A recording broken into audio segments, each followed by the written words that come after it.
We had booked the coach and prepared everything for the climb. But there was one thing I couldn't schedule: the moment my son would be ready to try. At first, he wanted nothing to do with the rock wall. So instead of asking him again, I put on the harness and went first. Hi, I'm Lan. Welcome to my channel. I share what everyday life is really like here in China. Our day began with a visit to an old friend we had known for years back in our hometown. He later moved to Yangshuo to start a business and build a life here. So while we were in town, we took the opportunity to visit him and his wife. We met them in the lobby of a hotel he helps manage and spent some time catch up.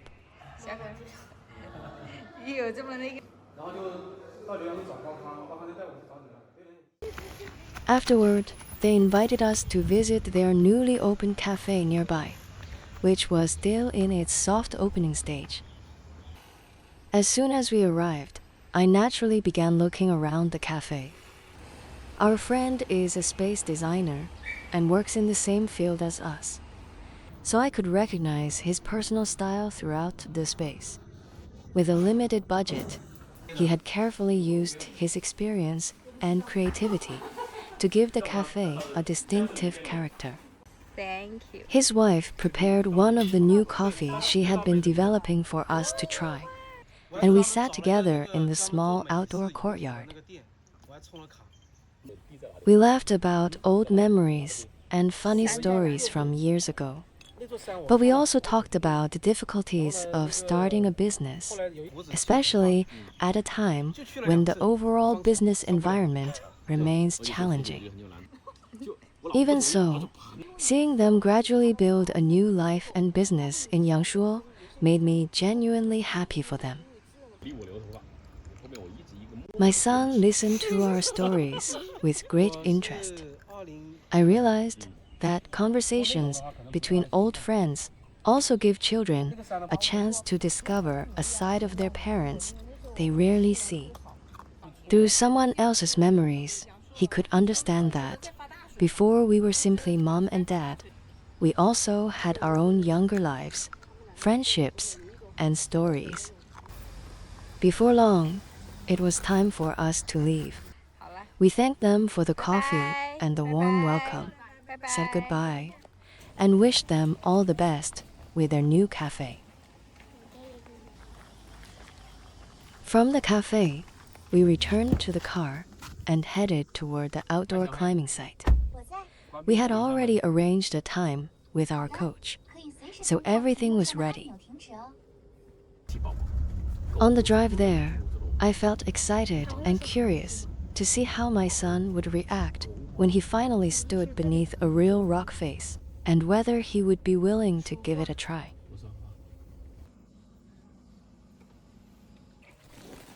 We first pulled into the designated parking area near the climbing site.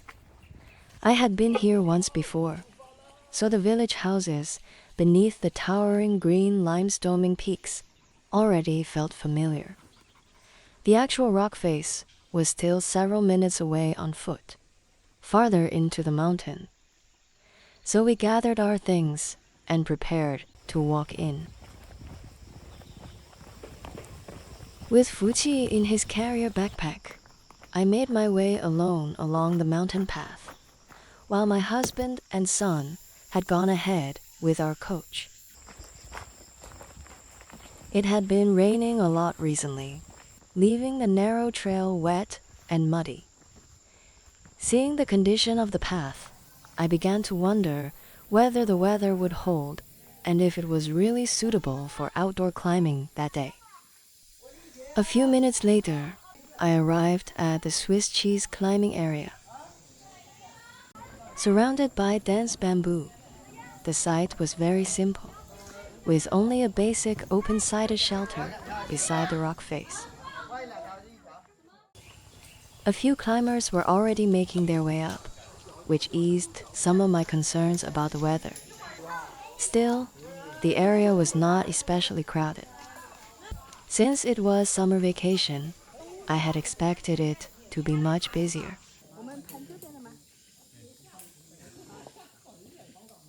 I tied up my hair and started getting ready, while our coach set up the rope on the first climbing route. Soon, both my son and I had our climbing harnesses on, but he still didn't seem ready to get on the wall. I didn't want to rush him. So I told the coach that I would climb first. This would give my son time to watch how everything worked and decide at his own pace. A few moments later, I stepped onto the rock and began my first route of the day. This was only my second time climbing here. The first was a year ago, and I don't climb regularly. Even so, the moment I was back on the rock face, everything felt surprisingly familiar. I felt relaxed and remembered how much I enjoyed the feeling of climbing on natural rock. But as I was lowered back to the ground after finishing the route, my thoughts turned to my son. I wondered whether watching me climb had changed his mind, and whether he might now be willing to let the coach guide him through his first attempt. As I reached the ground, I heard our coach call out, "Wazai, Wazai," a local Yangshuo expression meaning kid. I immediately knew that my son had agreed to try. He only had one request. He wanted me to climb the neighboring route beside him. I was more than happy to go up again. We started together, and I kept my pace close to his, so we could move awkward side by side. This was his first time climbing on real rock, yet his strength and endurance surprised me, and the height did not seem to bother him at all.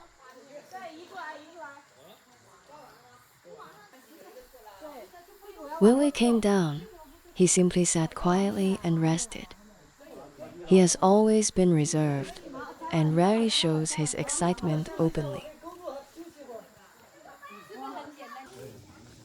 But after a short break, he was willing to climb again, and that choice told me more than any excited reaction could have. I know my son well.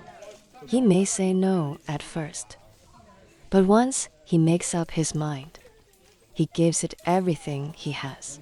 When he told me that his fingers hurt, I showed him mine and told him I understood.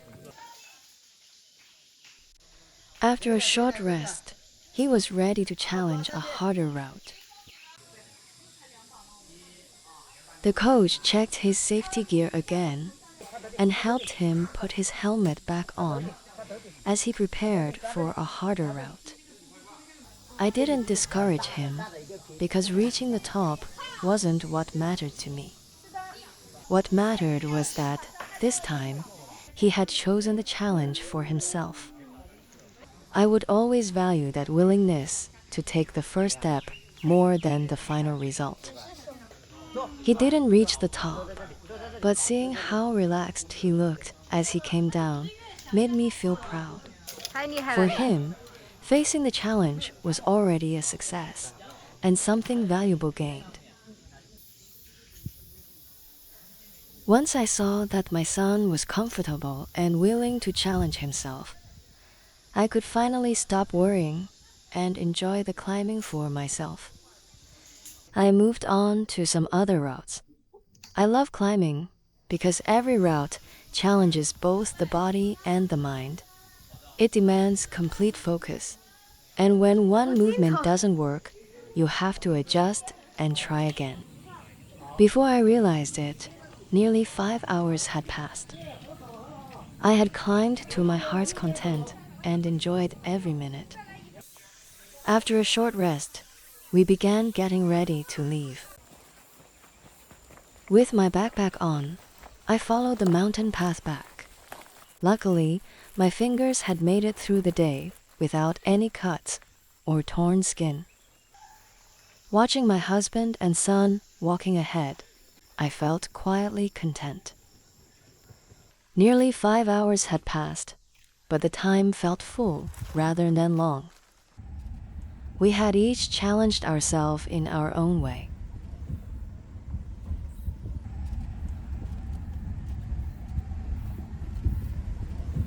Next, we headed to a local home-style restaurant recommended by our coach for dinner. It happened to be near one of Yangshuo's best-known roadside climbing cliffs, which my husband had been hoping to show me. So before dinner, we planned to stop there and take a look. We soon arrived at the Silong roadside crag. What makes it so distinctive is its setting. The rock face rises directly beside the road, with the Silong River flowing alongside it. I could imagine how striking it must look at sunset, with climbers moving across the cliff above the river. Some of the routes here are extremely difficult, making it a bucket list spot for experienced climbers and a popular location on Chinese social media. When we arrived, however, a sign said that climbing was prohibited. Even so, a few young local climbers had arrived on small scooters and were still working on the routes. I was drawn to their casual, unhurried energy, as if this cliff were simply part of their everyday lives. Beside the wall was also a cave-like café built into the rock. Although it was quiet now, I could imagine that this had once been a lively gathering place for climbers. Before we had walked very far, strong winds suddenly swept in, and dark clouds gathered over the river. A heavy downpour was clearly on its way. So we rushed back to the car and headed straight to the local home-style restaurant.